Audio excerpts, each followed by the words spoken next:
Welcome dear students. Today we are going to learn our lesson on page number 7, 1.2, an encounter of a special kind. An encounter of a special kind. आता encounter म्हणजे काय? तर unexpected meeting. अचानक होणारी चकमक, अचानक होणारी छोटीशी लढाई किंवा मारामारी याला एन्काउंटर म्हणतात.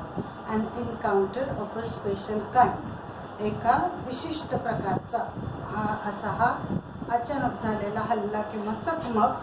काइंडला दुसरा शब्द आहे टाईप, स्पेशल टाईप किंवा स्पेशल काइंड प्रकार. Chit chat activity. What do you see in the picture? See the picture there. पिक्चरमध्ये काय दिसतं आपल्याला? तर a girl is carrying the baby. The girl is carrying the puppy on her head. Puppy म्हणजे कुत्र्याचं पिल्लू. तर ती मुलगी कुत्र्याच्या पिल्लाला पाण्यातून बाहेर वाहून नेते. The girl is carrying the puppy out of water. What do you think the girl is trying to do? I think the girl is trying to save the puppy. Why? Because it may drown. ती मुलगी त्या पिल्लाला वाचवायचा प्रयत्न करते. Because it may drown in the water. तर ते drown म्हणजे बुडणे, की ते पिल्लू पाण्यात बुडेल म्हणून त्याला वाचवायचा प्रयत्न करते. If you were in the place of that girl, what would you do? तुम्ही त्या मुलीच्या ठिकाणी असतात, तुम्ही काय केलं असतं? तर if I was in the place of that girl, I would have tried to protect किंवा tried to save the puppy. Do you think she will become successful in her mission? तिला तिच्या कामामध्ये, मिशन म्हणजे कामामध्ये ती यशस्वी होईल असं तुम्हाला वाटतंय का? Yes, I think she will become successful in her mission. Now match the appropriate headings with the images. आपल्याला 4 पिक्चर्स दाखवले बघा, इमेजेस, आणि 4 हेडिंग्स म्हणजे टायटल्स दिलेले आहेत. कुठल्या पिक्चरला कुठलं हेडिंग लागू पडेल बघा. ए मध्ये आपल्याला बुक्स दिसत आहेत आणि तो मुलगा दिसतोय, तर म्हणजे त्याने ती पुस्तकं वाचलेली आहेत. तर माय फेवरेट पास टाईम, दुसरं जे हेडिंग आहे ते त्याला बरोबर होईल की माझा आवडता पास टाईम, वेळ घालवण्याचा मार्ग कोणता आहे? तर पुस्तकं वाचणं. नाव B. In B we can see the man is reading a book, so the heading will be engrossed in my book. engrossed म्हणजे व्यस्त, मग्न, पुस्तकामध्ये मग्न झालेला बी आहे म्हणून बी ला चौथं टायटल बरोबर लागू पडेल. आता सी मध्ये आपल्याला बंगलो दिसतोय, आर लक्झुरियस बंगलोज, तर पहिलं हेडिंग त्याला लागू पडेल. आणि डी मध्ये आपल्याला राहिलेलं वॉटर कमोशन म्हणजे गडबड, गोंधळ किंवा गोंगाट. तर तिथे खूप सारे आवाज येत आहेत बघा डी पिक्चरमध्ये, म्हणून वॉटर कमोशन हे तिसरं जे हेडिंग आहे ते डी पिक्चरला बरोबर लागू पडणार आहे. Now we shall see at page number 8 an encounter of a special kind. मी तुम्हाला भाषांतर सांगणार आहे, ते काळजीपूर्वक ऐकायचं आहे. My father was a medical professional working for a private company in Raniganj in West Bengal. आता बघा, लक्षात असं ठेवायचं की हा धडा आहे तर प्रथम पुरुषी म्हणजे आय, मी, माय ही सर्वनामं वापरलेली आहेत. लेखकाने स्वतःची कहाणी सांगितलेली आहे. आपण उत्तरं लिहिताना आयचा ही करायचं आहे, मायचा हिच आणि मीचा हिम. तेव्हा पुस्तकावर ते लिहून ठेवायचं की आयचा मी, मायचा हिच आणि मीचा हिम होणार आहे. आपली उत्तरं लिहिताना वी असेल तर त्याचा दे होईल, आर, OUR, आरचा होईल देअर, THEIR, आणि असचा होईल them. So my father was a medical professional. लेखक म्हणतो की माझे वडील हे मेडिकल प्रोफेशनल. मेडिकल तुम्हाला माहिती आहे, औषधी. तर औषधाचा व्यवसाय करणारे होते. Working for a private company, की जे एका खाजगी कंपनीमध्ये in Raniganj in West Bengal, पश्चिम बंगालमधल्या राणीगंज नावाच्या शहरामध्ये एका प्रायव्हेट कंपनी म्हणजे खाजगी कंपनीसाठी काम करणारे ते वैद्यकीय अधिकारी होते. The officers of the company were house म्हणजे घर, तुम्हाला माहिती. The officers of the company, त्या कंपनीच्या अधिकाऱ्यांना घरं दिलेली होती in individual bungalows inside a large campus. तर त्यांना इंडिव्हिज्युअल म्हणजे वैयक्तिक, तर वैयक्तिक बंगले त्यांना दिलेले होते इनसाइड अ लार्ज कॅम्पस, मोठ्या परिसर, कॅम्पस म्हणजे परिसर, मोठ्या परिसरामध्ये स्वतःच्या वैयक्तिक बंगल्यांमध्ये हे त्या कंपनीचे ऑफिसर्स सगळे राहत होते. Our house was in a corner of the campus. आता त्यातलं आमचं घर, तो मुलगा सांगतो की आमचं घर जे होतं ते कुठे होतं, तर was in a corner of the campus, त्या कॅम्पसच्या एकदम कोपऱ्यातला बंगला आमचा होता. The officers club was adjacent to the boundary wall of our garden. The officers club, त्या ऑफिसर लोकांचा एक क्लब होता. क्लब म्हणजे एकत्रित भेटण्यासाठी जे असणारी खोली किंवा ठिकाण, तर ते वॉज ॲडजेस्टंट म्हणजे नेक्स्ट टू किंवा इन द नेबरहूड, शेजारी. टू द बाउंड्री म्हणजे लिमिट वॉल, सीमेची हद्द. वॉल ऑफ अवर गार्डन, तर बाजूला गार्डन होती, त्या गार्डनची बाउंड्री म्हणजे त्याच्या जी बाहेरची अशी रेषा होती, त्या रेषेवर ऑफिसर्स क्लब होता. ॲडजेसंट म्हणजे शेजारी, म्हणजे मध्ये घर, घराच्या बाजूला गार्डन आणि गार्डनच्या शेजारी ऑफिसर्स क्लब होता. हे सगळं लक्षात घ्या की कसं होतं ऑफिसर्सचं क्लब, लेखकाचं घर, त्याच्या बाजूनी बाग, बागेची भिंत आणि भिंतीच्या शेजारी असणारा ऑफिसर्स क्लब, असं सगळं तिथलं सराउंडिंग होतं. The compound was luxurious with green grass. आता हे जे सगळं कंपाऊंड होतं, बाजूच्या परिसराची जे टोक होतं, तिथे सगळे वॉज लक्झुरियस म्हणजे ऐशाराम. इथे आपण विपुल घ्यायचं, विपुल असं विथ ग्रीन ग्रास, हिरवं गवत भरपूर प्रमाणात असलेलं, कलरफुल फ्लावर्स, रंगीबेरंगी फुलं, and a host of tall and majestic trees, आणि उंच आणि भव्य अशी झाडं, मजेस्टिक भव्य दिव्य, भव्य अशी झाडं, याने विपुल असणारा असा हा लेखकाच्या घराचा परिसर होता.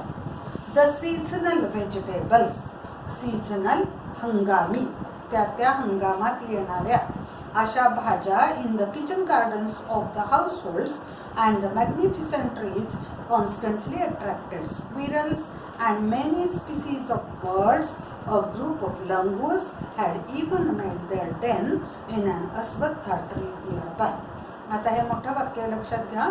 The seasonal vegetables in the kitchen gardens of the households, तिथे राहणाऱ्या घरांच्या, त्या बंगल्यांच्या आजूबाजूला किचन गार्डन म्हणजे किचनला लागून असणाऱ्या बागांमध्ये, त्याला आपण परसबागा म्हणतो, त्या बागांमध्ये असणाऱ्या हंगामी भाज्या, म्हणजे तिथे बंगल्याच्या ज्या बागा होत्या त्या बागांमध्ये लोकांनी हंगामी भाज्या लावलेल्या होत्या, त्या भाज्या.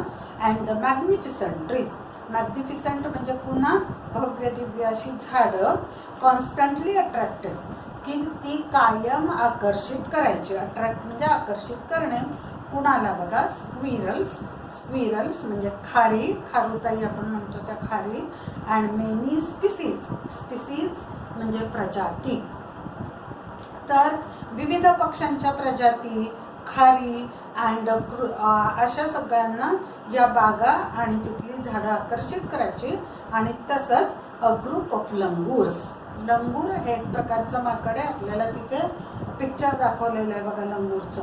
अ ग्रुप ऑफ लंगूर्स, लंगुरांच्या एका ग्रुपनी, एका गटानी, had even made their den म्हणजे माकडांचं जे घरटं असतं, ते जे स्वतःसाठी घर बांधतात त्याला डेन म्हणतात. In the अश्वत्था tree near by, तिथे जवळच अश्वत्थाचं झाड होतं आणि त्याच्यामध्ये त्यांनी आपलं घर सुद्धा बनवलेलं होतं. म्हणजे कोणकोणते प्राण्यांचा इथे उल्लेख आला आहे.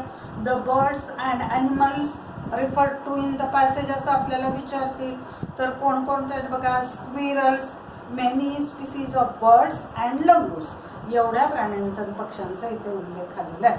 They had all become a part and parcel of our existence and daily life. हे सगळे जण म्हणजे ती झाडं असतील, ते प्राणी, पक्षी, लंगूर्स, हे सगळे काय झालेले होते, दे हॅड ऑल बिकम, ते सगळे झालेले होते अ part and parcel. A part and parcel he phrase आहे, म्हणजे ॲन एसेन्शियल पार्ट, महत्त्वाचा भाग, अविभाज्य अंग. वहीमध्ये हे शब्द लिहून घ्यायचे, पार्ट अँड पार्सल, अविभाज्य अंग, याचा आपल्याला नंतर वाक्यामध्ये उपयोग करायचा आहे. Of our existence and daily life, तर ते आमच्या जीवनाचं अविभाज्य अंग बनलेले होते, आमच्या डेली म्हणजे दैनंदिन जीवनाचं आणि आमच्या अस्तित्वाचं अविभाज्य अंग बनलेले होते. कोण कोण? तर birds, a group of langurs and squirrels, they had become a part and parcel of their daily life. A small incident on a Saturday afternoon left a profound effect on me. A short incident म्हणजे happening, घटना, एक छोटी घटना. On a Saturday afternoon, शनिवारच्या दुपारी घडलेली एक छोटी घटना, लेफ्ट अ प्रोफाउंड इफेक्ट, त्याचा सखोल असा परिणाम झाला. ऑन मी, प्रोफाउंड, हॅपी, हे डीप म्हणजे सखोल. तर शनिवारच्या दुपारी घडलेल्या एका छोट्या घटनेचा माझ्यावर खूप सखोल परिणाम झाला. And unfolded before my eyes, unfolded म्हणजे ओपन्ड, आणि त्याने उघडलं माझ्या डोळ्यांसमोर a whole new dimension to the wonders of God's creation. काय उघडलं बघा, होल न्यू डायमेन्शन म्हणजे फॅक्टर, एक वेगळाच घटक, to the wonders of God's creation म्हणजे निर्मिती.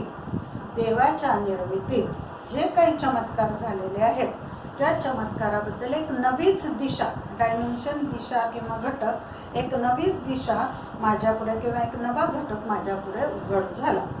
It was a few days into the puja vacation. हे त्या काही दिवसांमध्ये होतं की जेव्हा आम्हाला पूजेची सुट्टी होती. आता त्यांच्याकडे पूजा वेकेशन वेस्ट बेंगॉलमध्ये कधी असते, तर नवरात्रीच्या मध्ये त्यांना पूजा वेकेशन असते, त्या कालावधीमध्ये घडलेली ही घटना आहे.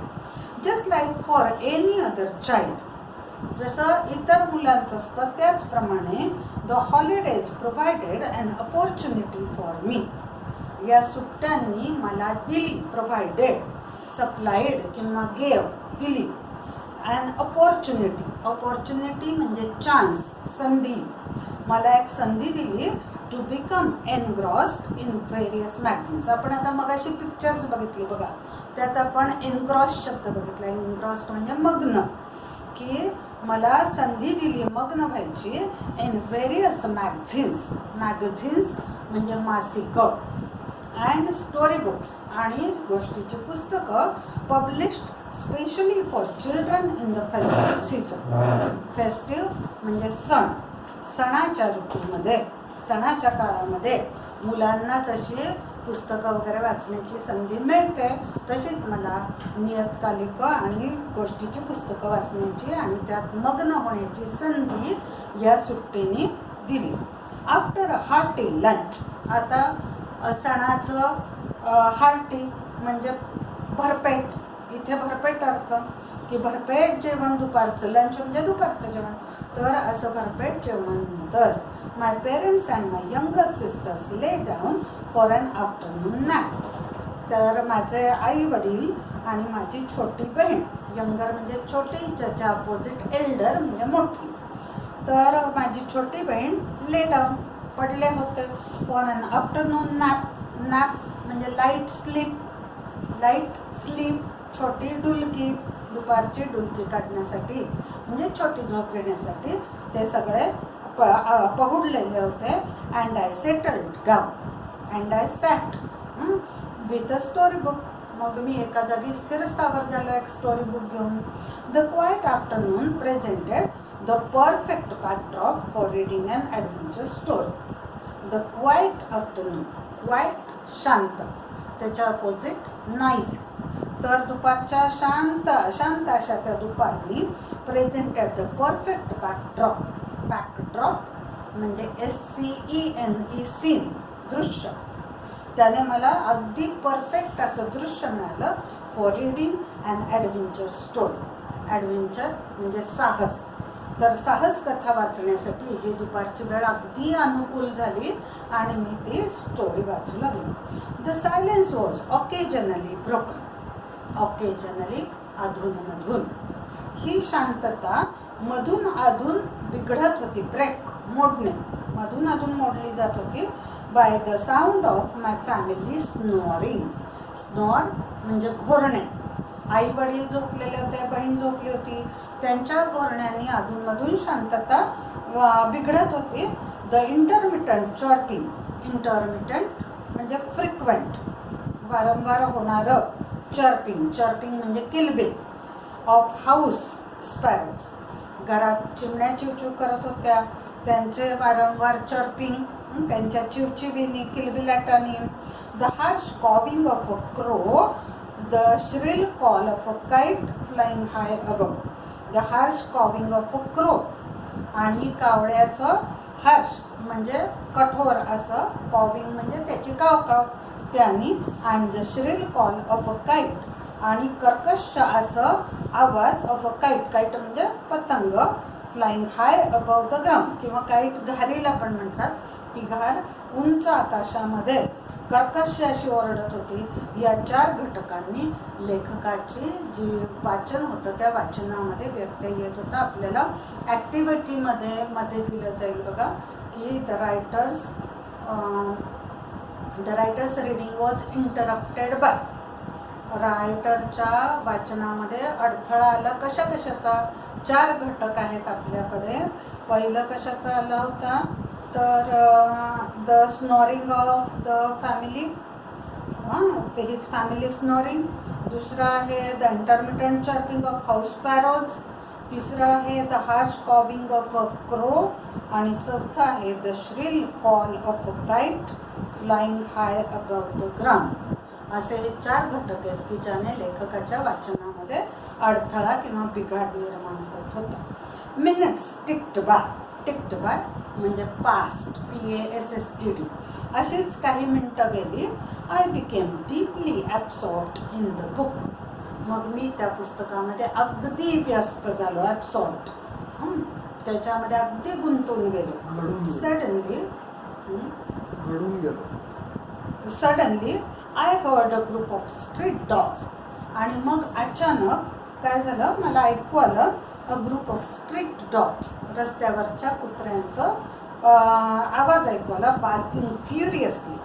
ती जी भुंकत होती फ्युरियसली म्हणजे अँग्रीली, रागाने. In the distance. दूरवरच्या, डिस्टन्स अंतर, दूरवरच्या अंतरावर कुत्री रागाने भुंकत होती. तो आवाज मला ऐकू आला. I chose to ignore the commotion thinking that the pack of dogs might have cornered a hapless pig. I chose to ignore. Ignore म्हणजे दुर्लक्ष करणे. त्याला आपण दुसरा शब्द निग्लेक्ट पाहिला आहे की किंवा पे नो अटेन्शन टू. तर मी पसंत केलं, मी निवडलं टू इग्नोर, दुर्लक्ष करणे. The commotion. कमोशन आपण मागच्या पानावर शब्द बघितला आहे बघा, गोंगाट. त्या गोंगाटाकडे दुर्लक्ष करणं मी पसंत केलं. Thinking that. आता का त्याने दुर्लक्ष करायचं पसंत केलं? Because he thought that the pack of dogs, की तो कुत्र्यांचा पॅक म्हणजे गट, तो कुत्र्यांचा समूह माइट हॅव कॉर्नर्ड हॅपलेस पिग. हॅपलेस म्हणजे अनफॉर्च्युनेट, दुर्दैवी. तर त्या कुत्र्यांच्या समूहाने एखाद्या दुर्दैवी पिग म्हणजे डुक्कराला कोपऱ्यात घेतलं असेल आणि त्याच्यावर ते भुंकत असतील असं समजून, असं वाटून मी त्याकडे पूर्ण दुर्लक्ष करायचं पसंत केलं. But soon the barking became louder. पण थोड्याच वेळात ते बार्किंग आणि मोठं झालं. तो भुंकण्याचा आवाज आणखी मोठा झाला. अँड मोर अग्रेसिव्ह, आक्रमक, जास्त आक्रमक, जास्त जोराजोराने ते भुंकायला लागले. And the alarm cawing of a flock of crows. आणि अलार्म भीतीदायक असं cawing of a flock of crows. आणि कावळ्यांचा फ्लॉक म्हणजे ग्रुप, कावळ्यांचा एक गट, त्यांचा समूह सुद्धा मोठमोठ्याने भीतीदायक असा कावकाव करायला लागला. Added to the cacophony. Cacophony म्हणजे लाऊड हार्श नॉईज. तिथे बाजूला शब्द दिलेले आहेत बघा पिंक याच्यामध्ये, ते लिहून काढायचं आणि त्याचा मराठीत अर्थ सुद्धा लिहायचे. कॅकोफोनी म्हणजे मोठमोठ्या आवाज, मोठमोठ्याने होणाऱ्या आवाजामध्ये या दोन गोष्टींनी भर घातली की the barking became louder and the more aggressive, अतिशय आक्रमक, आणि the alarm cawing of a flock of crows म्हणजे कावळ्यांचा जो भीतीदायक कावकाव होती त्याने ह्या आवाजामध्ये आणखी भर घातली. म्हणजे लेखक दोन कारणांनी त्या आवाजाकडे लेखकाचं पुन्हा लक्ष गेलं की द बार्किंग बिकेम लाऊडर हे एक, आणि दुसरं the alarm cawing of a flock of crows added to the cacophony. या आवाजामध्ये भर पडली ती कावळ्यांचा जो समूह होता तो मोठमोठ्याने कर्कश आवाजात कावकाव करायला लागला. I also heard the disturbance approaching closer. आणि एवढंच नाही तर आत्तापर्यंत दूरच्या आवाजावरून तो येत होता, दूरच्या अंतरावरून आवाज येत होता. आता I also heard the disturbance. आता मला ऐकू आलं की हा जो व्यत्यय आहे डिस्टर्बन्स, व्यत्यय अप्रोचिंग क्लोजर. अप्रोच म्हणजे कम निअरर, अप्रोचिंग क्लोजर म्हणजे तो जवळ येत होता तो आवाज, असं पण मला आता जाणवलं. Curiosity got the better of me. Got the better of म्हणजे ओव्हरपॉवर्ड, डिफिटेड. तर क्युरिओसिटी म्हणजे जिज्ञासा, जाणून घेण्याची इच्छा. जाणून घेण्याच्या इच्छेने मला माझ्यावर विजय मिळवला, मला पराजित केलं. म्हणजे आत्तापर्यंत लेखकाने ठरवलं की त्याच्याकडे लक्षच नाही द्यायचं, पण त्याची जिज्ञासा आता स्वस्थ बसू देणं. Living the book aside. Leave म्हणजे ठेवणे, सोडणे. ते पुस्तक बाजूला सोडून I rushed to the verandah. मी व्हरांड्याकडे धावलो. व्हरांडा म्हणजे घराच्या पुढचा भाग असतो तो. व्हरांड्याकडे गेलो to see what was going on, हे बघायला की नेमकं काय चाललेलं आहे. I glanced towards the roof of the club house. Glance म्हणजे टेक अ क्विक लुक, एक कटाक्ष टाकणे. त्याने असा कटाक्ष टाकला towards the roof of the club house. त्यांच्या घराच्या जी भिंतीची बाजू होती, बागेची भिंत होती, त्याच्या शेजारी क्लब हाऊस होतं. म्हणून व्हरांड्यातून त्याने क्लब हाऊसकडे नजर टाकली. अँड सॉ समथिंग हॉरिबल. हॉरिबल भीतीदायक, भयानक. आणि त्याने बाहेर नजर टाकल्यानंतर त्याला काहीतरी भयानक दिसलं. A big male langur, apparently the leader of its group. आता मागेच लेखकाने आपल्याला सांगितलं की तिथे एक अश्वत्थाचं झाड होतं आणि त्याच्यामध्ये लंगूर्सच्या ग्रुपनी त्यांचं घरटं केलेलं होतं. त्यातला a big male langur, male म्हणजे नर, त्याच्या अपोजिट फिमेल म्हणजे मादी. तर मोठा एक नर लंगूर होता. ॲपॅरंटली, ॲपॅरंटली म्हणजे दिसणारा, की जो the leader of its group, त्यांच्या ग्रुपचा लीडर वाटत होता, नेता वाटत होता. तो was holding a baby langur in his hands. त्याने एक छोटं लंगूरचं पिल्लू आपल्या हातांमध्ये घेतलेलं होतं. And mercilessly biting it. त्याने आपल्या हातात ते पिल्लू धरलेलं होतं. इथे चित्रात दाखवलं आहे बघा की त्याने आपल्या हातात ते धरलं आहे. अँड मर्सिलेसली, मर्सिलेसली म्हणजे क्रुएली, क्रुएली क्रूरपणे. बायटिंग इट, बाईट म्हणजे चावणे, आणि अगदी क्रूरपणे चावत होता तो. All over with a definite intent to kill. त्याच्या संपूर्ण शरीराला तो मेल लंगूर चावत होता. विथ अ डेफिनेट इंटेंट, अगदी निश्चित, डेफिनेट निश्चित, आणि इंटेंट म्हणजे पर्पज, हेतू. टू किल, त्याला ठार मारण्याच्या हेतूने त्याच्या संपूर्ण शरीराचे तो मेल लंगूर चावे घेत होता. म्हणजे मेल लंगूरनी एका बेबी लंगूरला म्हणजे पिल्लाला आपल्या हातात धरलेलं होतं आणि तो त्याचे चावे घेत होता. हेतू स्पष्ट होता की त्याला त्या पिल्लाला ठार मारायचं होतं. The helpless mother of the baby and other lesser members of the Langur group were scattered on the roofs of the buildings nearby watching the baby being killed. आणि त्याच वेळेला the helpless mother of the baby, त्या पिल्लाची असहाय्य आई की जी काही करू शकत नव्हती, लाचार होती ती. And other lesser members, lessers म्हणजे अनइम्पॉर्टंट, महत्त्वाचे नसणारे इतर काही members of the langur family. त्या लंगूर ग्रुपचे इतर काही कमी महत्त्वाचे जे घटक होते ते आणि पिल्लाची आई वेर स्कॅटर्ड विखुरले, पसरले on the roofs of the buildings near by. आजूबाजूच्या ज्या बिल्डिंग्स होत्या त्याच्यावर माकडांच्या त्या गटाचे, त्या लंगूरच्या गटाचे सगळे मेंबर्स हे विखुरलेले होते, watching the baby being killed. आणि ते पिल्लू कसं मारताय ते फक्त ते बघत होते, कारण ते काही करू शकत नव्हते. I recalled the terrible custom in the animal club. मग मुलगा म्हणतो आय रिकॉल म्हणजे रिमेंबर, आठवणे.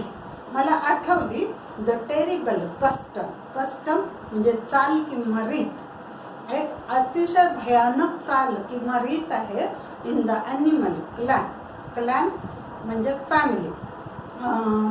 प्राण्यांच्या कुटुंबामध्ये एक अतिशय भयानक अशी पद्धत असते, अकॉर्डिंग टू विच की ज्यामध्ये अ डॉमिनंट